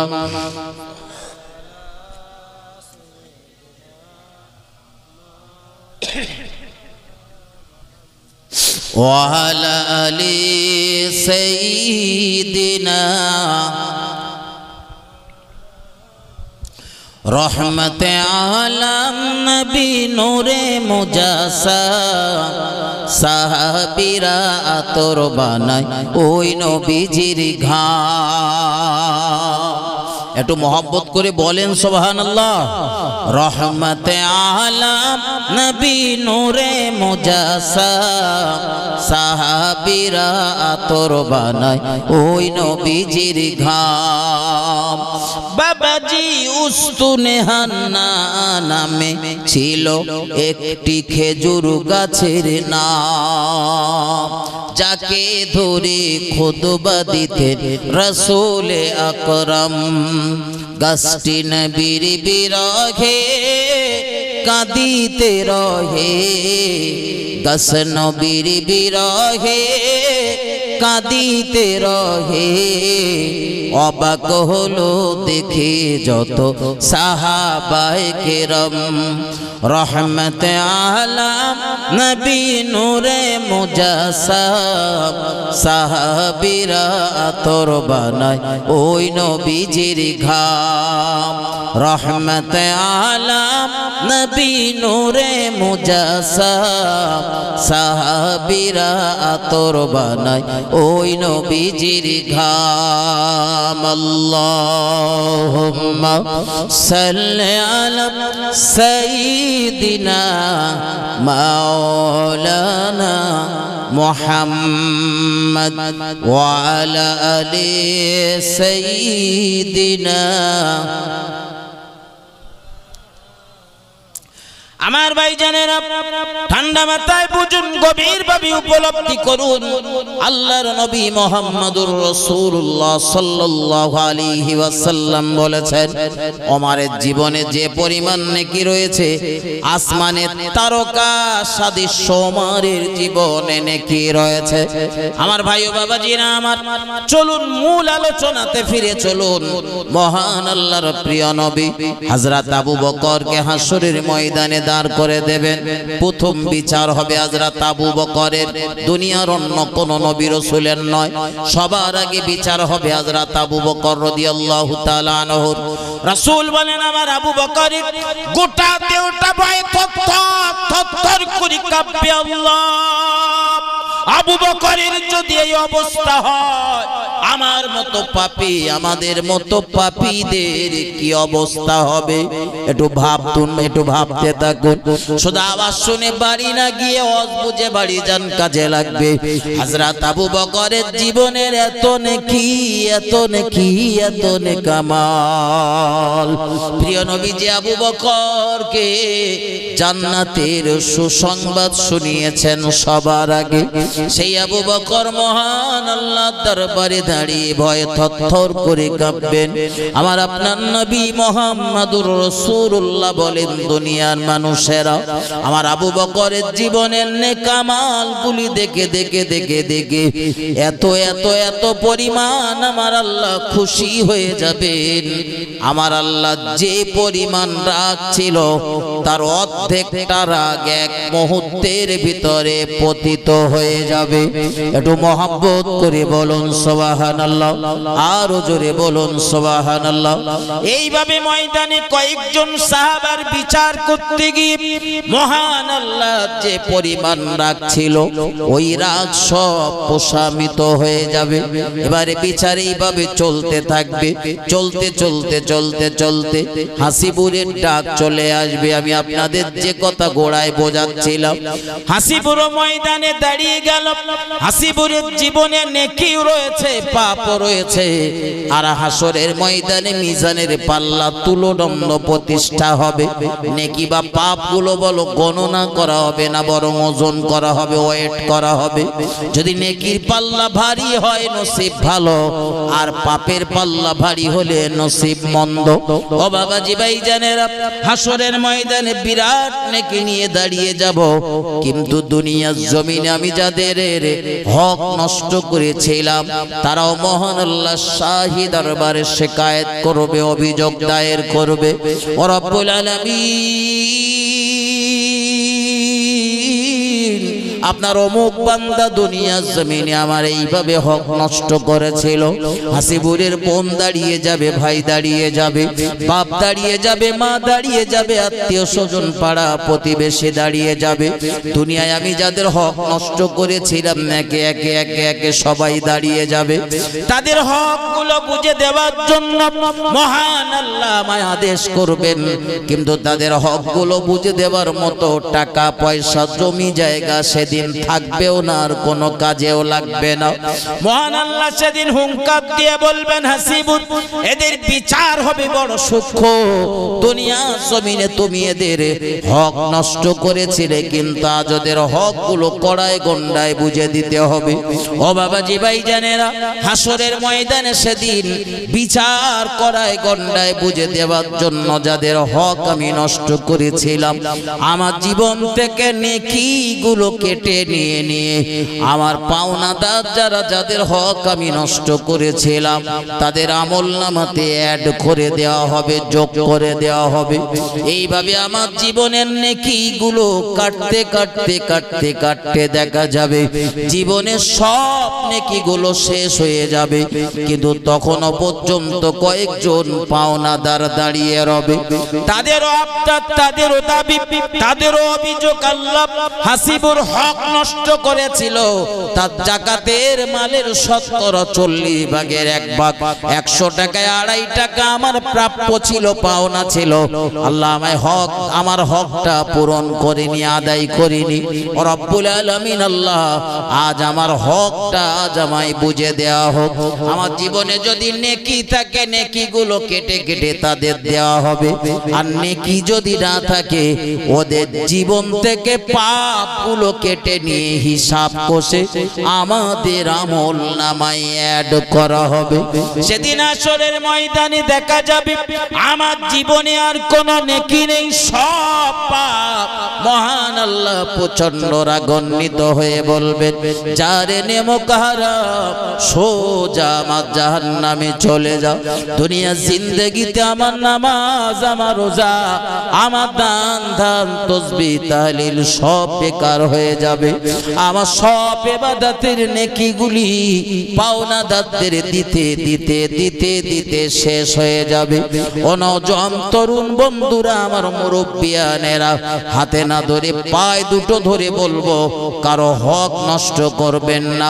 যাকাত যাদের ফরজ হয়েছে মেহেরবানি করে বাড়িতে গিয়ে হিসাব কষে যাকাতটা দিয়ে দেবেন, নাহলে হাসরের ময়দানে কোন নেতা কোন মোড়ল মাতব্বরের সুপারিশ অনুযায়ী বিচার ঘুরবে না। আপনার কঠিন বিচারের সম্মুখীন হতে হবে, আর আপনার জীবনের নেক আমলগুলো সব কেটে কেটে তাদের দিয়ে দেওয়া হবে। ও বন্ধু, ব্যথা নেবেন না, ভুল বুঝবেন না, আমার কথাগুলি বোঝার চেষ্টা করুন। হক প্রধানত দুই প্রকার, একটা হক হলো আল্লাহর হক, আর একটা হক হলো বান্দার হক। আল্লাহর হক নষ্ট করার পর যদি আপনি তওবাতুন নসুহা করতে পারেন, খাঁটি তওবা করতে পারেন, কোরআনের ভাষায় আমার আল্লাহ বলেন, তুবু ইলাল্লাহি তাওবাতান নসুহা। আমরা যদি খাঁটি তওবা করতে পারি, মহান আল্লাহর ঘোষণা, আমাদের জীবনের বিগত জীবনের যে পরিমাণ অন্যায়, যে পরিমাণ ভুল ত্রুটি আমরা করেছিলাম, মহান আল্লাহ ওই ভুল ত্রুটিগুলো ক্ষমা করে দেবেন। শুধু আমাদের জীবনের গুনাহ ক্ষমা নয়, বরং তওবা করার পরে যদি নেক আমল করতে পারি, ঈমান আনতে পারি, সৎকর্ম করতে পারি, আমার আল্লাহর ওয়াদা, বিগত জীবনের যে পরিমাণ অন্যায় আমাদের দ্বারাই হয়েছিল, ওই অন্যায়গুলো আমার আল্লাহ ক্ষমা করে দেবেন, আর অন্যায়ের সম পরিমাণ নেকি মহান আল্লাহ আমাদের আমলনামায় অ্যাড করে দেবেন। একটু মহব্বত করে বলুন সুবহানাল্লাহ, আরো জোরে বলুন সুবহানাল্লাহ। তবে হক যদি আমরা আল্লাহর হক নষ্ট করি, রবের দরবারে যদি তওবাতুন নসুহা করি, খাঁটি তওবা করি, সিটিংবাজি তওবা না, খাঁটি তওবা করলে আল্লাহ ক্ষমা করে দিতে পারেন। কিন্তু বান্দার হক আমরা যারা দুনিয়াতে নষ্ট করতেছি, ওই বান্দা ক্ষমা না করে দেওয়া পর্যন্ত আমরা ক্ষমা প্রাপ্ত হব। আপনার যত বড় হুজুরির সাথে খাতির থাক না কেন, কোনো কাজে লাগবে না। এজন্যে দুনিয়ার জমিনে আমরা যারা হক মারার সাথে জড়িয়ে কত রকম কায়দায় হক মারতেছি, মনে হচ্ছে জানো যে আমি নামাজ পড়ি, আমি মুরব্বী মানুষ, আমি রোজাদার, ইত্যাদি ইত্যাদি। আল্লাহ শুকরিয়া, আমার দ্বারা হক মারা হয়নি। যদি না হয় তো খুব ভালো, কিন্তু ভাই অনেক সময় দেখা যায় আমরা এমন এমন কাজ করে ফেলি, মনে হয় আমাদের দৃষ্টিতে এটা ভালো, কিন্তু পরক্ষণে ভালো করে হিসাব কষে দেখলে দেখা যাবে কারো না কারো হক নষ্ট হচ্ছে। মনে হচ্ছে আমি ভালো আছি, আমার বাপের 2 বিঘে জমি, 1 বিঘে আমি ছোট ভাত দিচ্ছি আর 1 বিঘে আমি নিচ্ছি, ঠিক আছে, ছোট ভাত লাঠির জোর রয়েছে বলে দিয়ে দিয়েছে, বুনেরটা দেন। রাগ হচ্ছে আমার কথায় আপনাদের নাকি? ওটা তো ওর প্রাপ্য নাকি বলে, তার তো প্রাপ্য। আবার অনেকে মন্তব্য করে, হুজুর ওই বাপ তো বিয়ে দেওয়ার সময় ওর পেছনে 2 লাখ টাকা ব্যয় করেছে, তা আবার এখন মাল নেবে কেন? তোমার আব্বা তো তোমারও বিয়ে দেওয়ার সময় 4 লাখ টাকা দিয়ে ঘর বেঁধে দিয়েছিল, দেয়নি না? দেয়নি। রাস্তার ধারে 3 কামরা যে দোকান করে দিয়েছিল তোমার আব্বা, কই ওই হিসাবটা তো দেখাও না। বুনের দিয়েছে তাই সেই হিসাব। তোমার বিয়ে দিতে গিয়ে 70,000 টাকার খানা করতে হয়েছিল, তো তোমার বোনের বিয়ে দিতে গিয়েও 50,000-এর খানা হয়েছে, তো তাও আবার হিসাব দেখাচ্ছ কেন? বাপ মরে যাবার পরে বাপের সম্পদের যে অংশটা বোন পাবে ওটা দিতে হবে, আপনার বুঝে দিতে হবে। বোন যদি আপনাকে নিঃস্বার্থভাবে দিয়ে দেয় আলহামদুলিল্লাহ, কিন্তু বোন যদি বলে আমি বিক্রি করব, আপনি বাধা দিতে পারবেন না। আপনার টাকা থাকে, টাকা দিয়ে কিনে নেন, বড্ড জোর আবদার করতে পারেন, পাশের বাড়ির লোক 1.5 লাখ টাকা দেবে, আমি তোর গরিব ভাই 1.5 লাখ দিতে পারবো না, 1 লাখ দেবো। বাপের জমি বাপের ছেলে পিলের কাছে থাক, অন্যর হাতে দিস না। কিন্তু বোন যদি মনে করে আমি পাশের বাড়ি দিলে 1.5 লাখ পাবো, ভাত দিলে 1 লাখ পাবো, কেন খামোকা 50,000 লস খাবো? আপনি বাধা দিতে পারবেন। ক্ষমতা থাকে 1.5 লাখ দিলেন, আর নইলে ওর মাল ও যেখানে খুশি সেখানে বিক্রি করুন। আপনি আপনার জমি যখন বিক্রি করেন, মাল যেখানে বেশি দেয় সেখানে দেয়। ঠিক বলতেছে না ভুল বলতেছে? এই দিয়াড়ায় না পিয়াড়া? পেয়ারায় আমার আর দাওয়াত দেবে বলে মনে হচ্ছে না। তারপরেও বলতেছি ভাই, আমার দাওয়াত দেওয়ার দরকার নেই, কিন্তু হকগুলো কড়ায় গন্ডায় বুঝে দেন, তাহলে হাসরের ময়দানে গিয়ে যা ঠেলাগুতো খেতে হবে ও সহ্য করার ক্ষমতা আমাদের নেই। বান্দার হক খবরদার নষ্ট করবে না। মনে হচ্ছে আমি সাক্কা রয়েছি, বাপের হক রয়েছে, মার হক রয়েছে, আছে না নেই? চার ভাই রোজ তো হিসেব কষেন, ভাই বাপ যদি 10 টাকা চায় অমনি হিসাব কষেন, ছেলে তো তোমার আরো 3টে রয়েছে, কি সুন্দর করে তো হিসেব দেখাচ্ছ। সারা জীবন বাপের খেতি দাও না, ওটা বাপের হক মারা হচ্ছে না নাকি? এই যে ঈদ গেল, শ্বশুর বাড়ি চলে গেল 50,000, 20,000, 10,000 টাকার জামা কাপড়, নিজের পরিবারের সবার হলো, বাপ আর মাটার একটা শাড়ি আর একটা জামা জুটিন। এরকম পরিবার আছে না নেই? কথা বলেন, আপনাদের রাগ হচ্ছে নাকি? হক কথা বললি রাগ হতেই পারে, হক কথায় রাগ হতেই পারে, আমার কিচ্ছু করার নেই, কিন্তু এটা হক। আমার প্রয়োজন ছিল সবার আগে আমার বাপ আর মার জামা কাপড়টা কিনে দেওয়া। আপনি আত্মীয়র বাড়ি জামা কাপড় কিনে দিয়েছেন, আমার কোনো দুঃখ নেই, 1000 বার দেন, তাদেরও অধিকার রয়েছে, দেন। আত্মীয়তার সম্পর্ক নষ্ট করা ঠিক না, আত্মীয়তার সম্পর্ক বজায় রাখুন, আপনার রিজিকে বরকত বারাকা আসবে। কিন্তু ভাই তাই বলে বাপের দেবো না, মার দেবো না, শুধু শ্বশুর বাড়ি মাল পাঠাবো, এটা তো শরীয়ত বলিনি। রাগ হচ্ছে নাকি আপনাদের? রাগ হচ্ছে? হ্যাঁ, চুপ চুপ থাকা মানে ভাই রাগ হচ্ছে? হ্যাঁ বলতেছেন। বাপ মার খেদমত যদি আপনি না করেন, আপনি শ্বশুর বাড়ি যাচ্ছেন, যান, আত্মীয়র বাড়ি 1000 বার যান, কোনো সমস্যা নেই।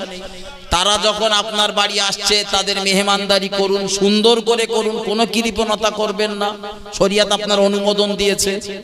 আপনার বাড়ির মেহমান, সে তার মেহমানদারি করুন, কিন্তু নিজের বাপ মার যত্নটাও তো করা লাগবে নাকি?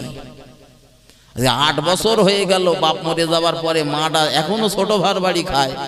আজ 8 বছরে আমার বাড়ি, আমার ভাই, আমার মাটা এক মুঠো ভাত পেল না। আমার বাড়ি প্রতি সপ্তাহে গোশ মাছ ডিম হয়, একদিনে 1 বাটি তরকার নিয়েও মার সামনে তুলে দিতে পারিনি। আমি আবার ফজরুলি মেরতেছি, মসজিদে গিয়ে 4 রাকাত নামাজ নে পড়ে মনে মনে ভাবতেছি আমি ইমাম সাহেবের থেকেও বড় মুফতি হয়ে গেছি। চার দোকানে গিয়ে বড় বড় লেকচার ঝাড়তেছি, আছে না নেই?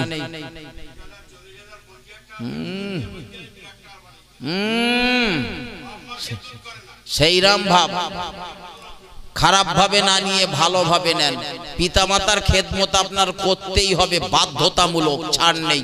হুয়া জান্নাতুকা ওয়া নারুকা, বুখারী শরীফের হাদিস, রাসূল বলেছেন হুয়া জান্নাতুকা ওয়া নারুকা, পিতামাতা হলো তোমার জন্য জান্নাত, পিতামাতা হলো তোমার জন্য দোজখ। তুমি পিতামাতার সাথে ভালো ব্যবহার করলে, সুন্দর আচরণ করলে, পিতামাতা হবে তোমার জন্য জান্নাতের মাধ্যম।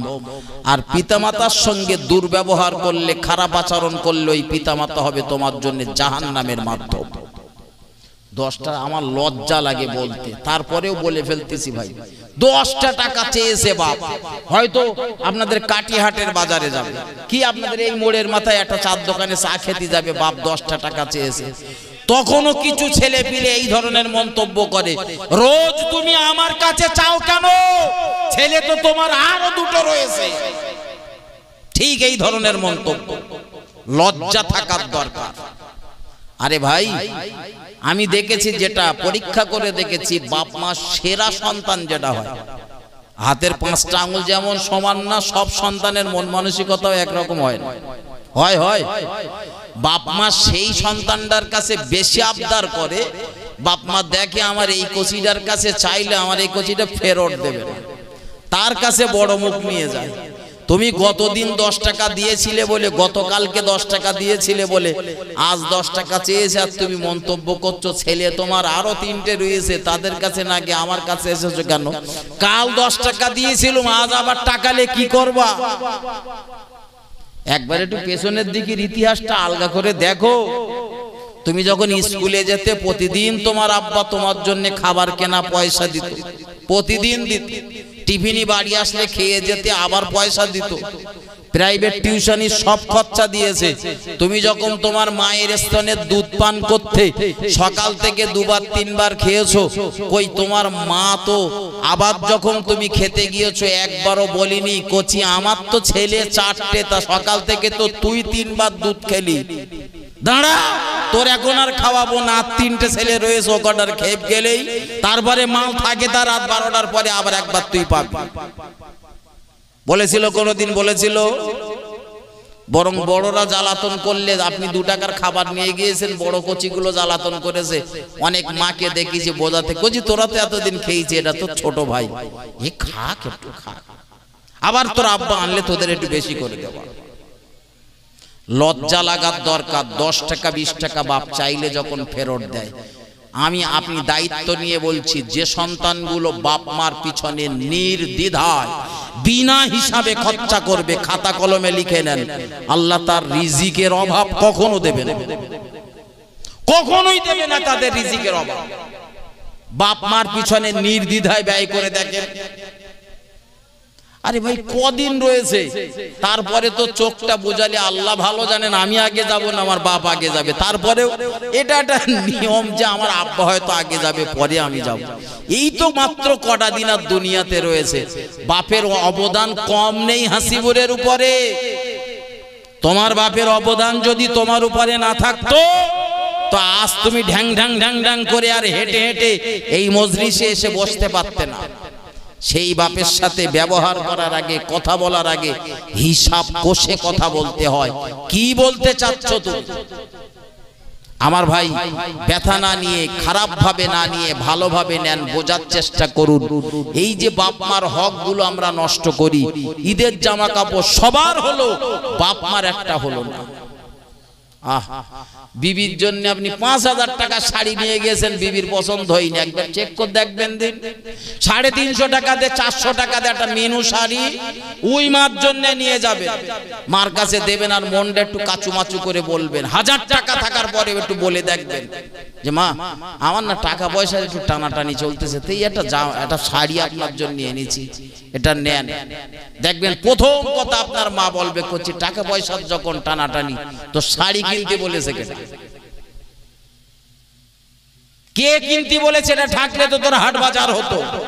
তারপরেও খেয়াল করে দেখবেন, এমন শাড়ি এনেছেন হয়তো আপনার পছন্দ হচ্ছে না, তারপরেও আপনার মা এক বাক্যে যদি জিজ্ঞাসা করেন মা শাড়ি পছন্দ হয়েছে, এক বাক্যে বললো আমার কোচি এনেছে পছন্দ হয়নি, মানে আমার শাড়ি পছন্দ হয়েছে। হয়তো মার শাড়ি পছন্দ হয়নি, তারপরেও আপনি যাতে কষ্ট না পান তার জন্য, আপনার মনে ব্যথা না দেওয়ার জন্য মা এক বাক্যে বলে দিল আমার শাড়ি পছন্দ হয়েছে। আর ওই শাড়ি পরে ঘুরবার লোকের দেখাবে, এটা না আমার মেজো কচি দেশে, এটা আমার মেজো কচি দেশে।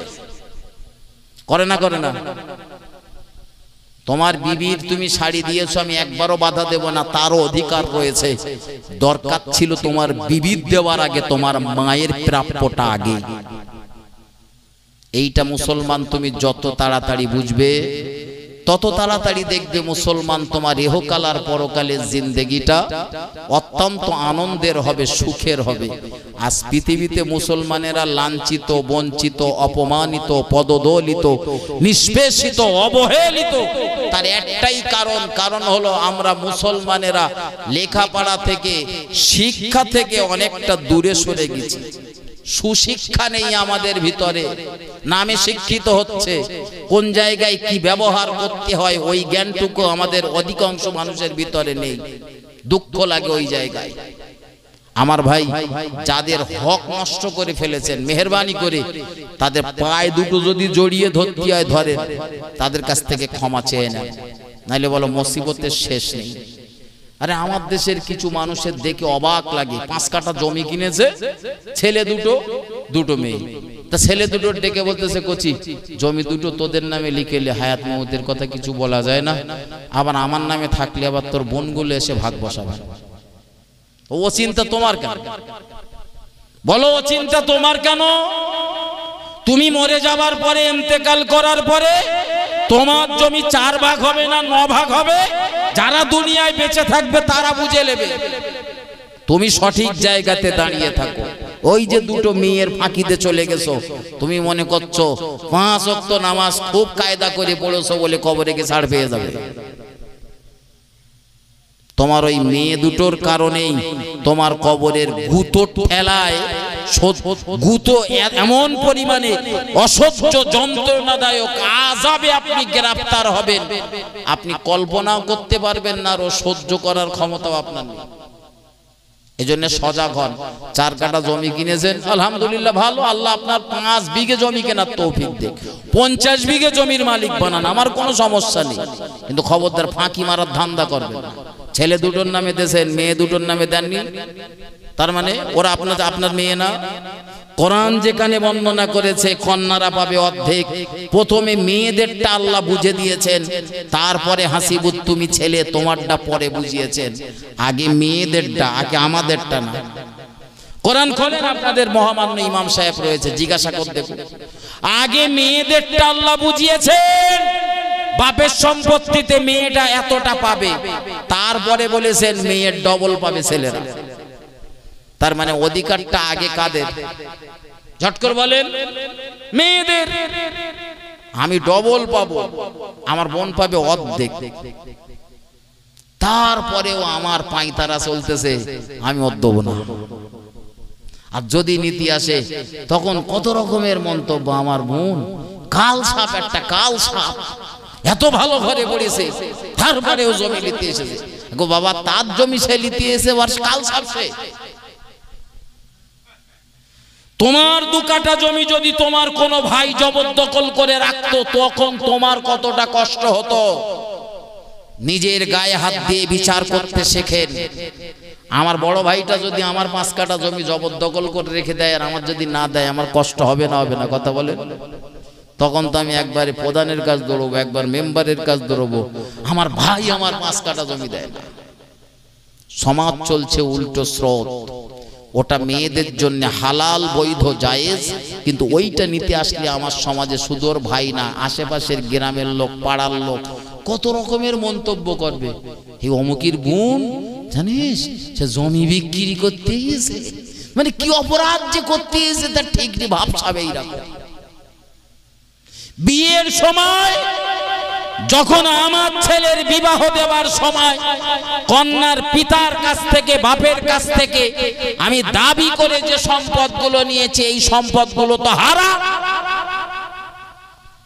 তখন বলো আমার সমাজের একদল লোক বিরাট খুশি। পাশের বাড়ির লোক তখন মন্তব্য করতে, আমাদের হাসিবুর হুজুরির না ছেলের বিয়ে হচ্ছে, খুব ভালো করে। বিয়ের আগে এখনো বিয়ে হয়নি, 1 সপ্তাহ বাকি, বুলেট দিয়েছে। মানে আমি যে হুজুর আবার ভেতর দিয়ে বুলেট চেয়েছি, সে তো দেশের লোক জানে না। সেইরাম কায়দা করে লোক আলোচনা করছে, সেইরাম খুশি যে হারাম কাজ করেছে, হারাম কাজে বিরাট খুশি, আর হালাল কাজ যখন করতে যাচ্ছে তখনও বিরাট দুঃখী। এদের ওয়াকফ সম্পদ অন্যের হাতে দখল হবে না, তা তোমার ঘাড়ে থাকবে বলে মনে হয়। আমার ভাই ও বাবাজিরা, আমার ভুল আমাকে নেবেন না, এগিয়ে চলুন, আমার কথাগুলো মাথায় ঢোকান।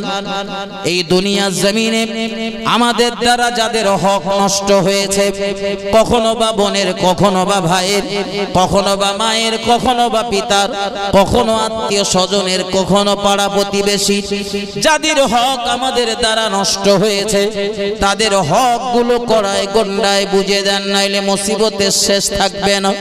আবার কেউ কেউ অশোনার পরে মন্তব্য করে, হুজুর রাখেন, যত কায়দা করি আপনি বলেন, কোনো সমস্যা নেই, কিন্তু আমরা হুজুর অজানি। আলেমরা বলেন যে আল্লাহর কাবায় কোন ব্যক্তি যদি আল্লাহর কাবার দিকে প্রথম দর্শনে ফিরে দোয়া করে, মহান আল্লাহ তার ওই বান্দা বান্দির ওই দোয়াকে মঞ্জুর করে নেন। আর আরো জোরে বলুন সুবহানাল্লাহ। এখানে সুযোগ খুঁজতেছেন যে কাবায় যাব, হজ করতে যাব, উমরা করতে যাব, কাবার চত্বরে দাঁড়িয়ে কাবার দিকে ফিরে দোয়া করব আর আমার আল্লাহ আমার গুনাহ ক্ষমা করে দেবেন, হক মারার গুনাহ ক্ষমা করে দেবেন। এই চিন্তা ভাবনা যদি থাকে আপনি মাথায় রাখুন, ওই যে এক ক্যাম দুধ দেখছেন গয়লাকে নিয়ে যেতে, ওটা বলো আছে দুধ, নতে অনেক দুধ রয়েছে। আপনি যত সহজ ভাবতেছেন ততটা সহজ না। কাবার চত্বরে দাঁড়িয়ে সত্যি প্রথম দর্শনে দোয়া করলেও দোয়া কবুল হয়, আমার নবী বলেছেন। একটু মহব্বত করে বলুন সুবহানাল্লাহ। এজন্য বসিরহাটের বড় মাওলানা বঙ্গশ্রেষ্ঠ আলেমে দ্বীন আল্লামা বাঙ্গাল, আল্লামা হিন্দ, আল্লামা রুহুল আমিন রহমাতুল্লাহ আলাইহি তিনি বলেছেন, ও দুনিয়ার মানুষেরা, তোমরা যখন কাবা চত্বরে ঢুকবে মাথাটা নিচু করে রাখবে, কারণ মাথা উঁচু থাকলে হট করে আপনার নজরটা কাবার দিকে পড়তে পারে, দোয়া করতে ভুলে যেতে পারেন। এটা কবুল হওয়া মর্যাদাবান একটা মুহূর্ত, একটা দোয়া থেকে বঞ্চিত হতে পারেন। এজন্য মাথাটা নিচু করে কাবার চত্বরে প্রবেশ করুন। এমন একটা কোলাহল নির্জন ঝামেলা মুক্ত জনকোলাহল মুক্ত জায়গাকে বেছে নেন যেখানে 1-8 মিনিট মতো দাঁড়ানো যায়। ওখানে দাঁড়িয়ে একটা সুন্দর সুদূর প্রসারী দোয়া করুন। আপনি কাবার দিকে তাকিয়ে প্রথম দর্শনে দোয়া করলেন, আল্লাহ আমার জীবনের গুনাহগুলো ক্ষমা করে দিন, এই দোয়াটা কবুল হয়ে গেল। কিন্তু পরের দোয়া করলেন, আল্লাহ আমার আব্বা আম্মাকে ক্ষমা করে দিন, এই দোয়া কবুল হতেও পারে নাও পারে, 50-50। এই জন্য বসিরহাটের বড় মাওলানা বলেছেন, এমন দোয়া করুন যে দোয়াটা যেন সুদূর প্রসারী হয়। ওখানে দাঁড়িয়ে এমন একটা দোয়া করুন, আল্লাহ আজ থেকে যতবার আপনার দরবারে আমি দোয়া করব, মোনাজাত করব, প্রার্থনা করব, ও রব্বুল আলামিন আল্লাহ আমার প্রত্যেকটা মোনাজাত, প্রত্যেকটি দোয়া আপনার শাহী দরবারে কবুল করে নেবে। এই দোয়াটাই যদি কবুল হয়ে যায়, মক্কায় দাঁড়িয়ে দোয়া করলেও দোয়া কবুল, মদিনায় দাঁড়িয়ে দোয়া করলেও দোয়া কবুল। এখন কাবার চত্বরে দাঁড়িয়ে যত দোয়া করবেন সব দোয়া কবুল। কাঠিয়াটের বাজারে দাঁড়িয়ে দোয়া করলেও দোয়া কবুল, আপনার বাড়ির ছেঁচে দাঁড়িয়ে দোয়া করলেও দোয়া কবুল। তাই বলে যেন ভাববেন না দুনিয়ায় যাদের হক নষ্ট করেছেন তাদের জন্য ওই হক মারার গুনাহ ক্ষমা পাওয়ার জন্য দোয়া করবেন আর আপনার দোয়া কবুল হবে, এটা সম্ভব না। কারণ বান্দার হক নষ্ট করার পরে ওই বান্দা যদি ক্ষমা না করে কোনো মতে আপনি ক্ষমা পাবেন না। একটু মহব্বতে দরুদ আল্লাহুম্মা সাল্লি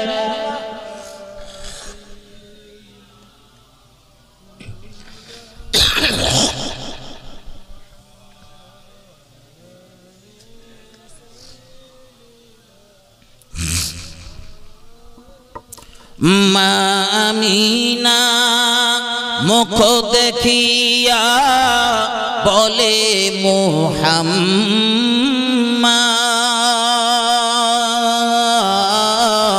আর দুঃখে ভরা কপাল রে তোর অমর সোনার চাঁদ। মা আমিনার দুটি চোখে অশ্রু ঝরে পড়ে,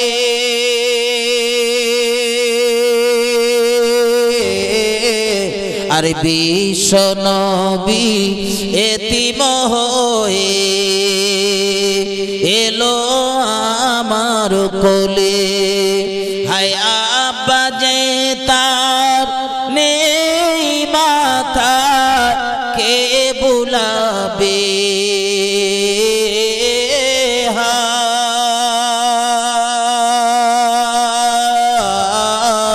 আর দুঃখে ভরা কপাল রে তোর অমর সোনার চাঁদ। সবার সেরা নবী মোদের এলেন সবার পরে আসিতের সময় কাঁপ লাগে খালি গায়ে ঘোরে খুরমা পানি খেয়ে নবী কাটায় কত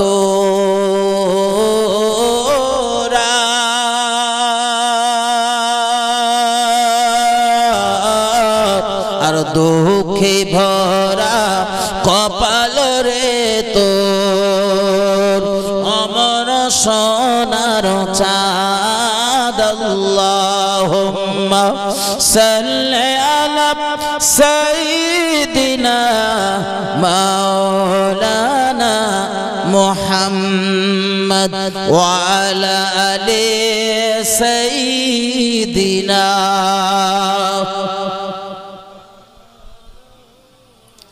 আমার ভাই জানেন ঠান্ডা মাথায় বুঝুন, আমি আর আপনাদের বিরক্ত করব না, বিদায় নেব।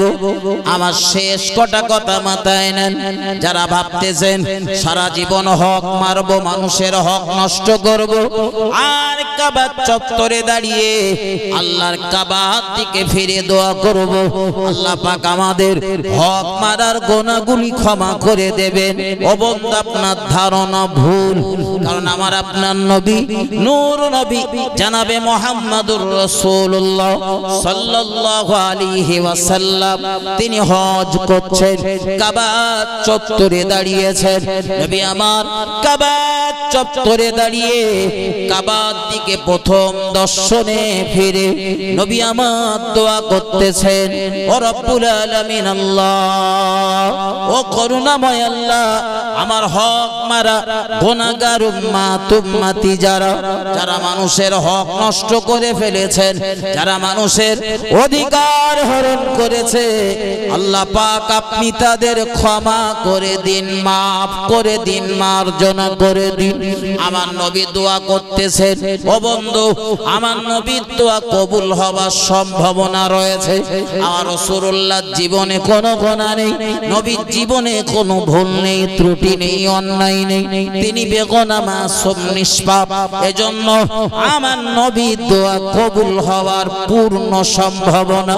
সেই নবী দোয়া করছেন কাবা চত্বরে দাঁড়িয়ে, আল্লাহ পাক আমার হক মারা গুনাহগার উম্মত উম্মতি যারা হক মারার সাথে জড়িয়ে পড়েছে, আল্লাহ পাক আপনি তাদের ক্ষমা করে দিন, ও রব্বুল আলামিন আল্লাহ আপনি তাদের মাফ করে দিন, মার্জনা করে দিন।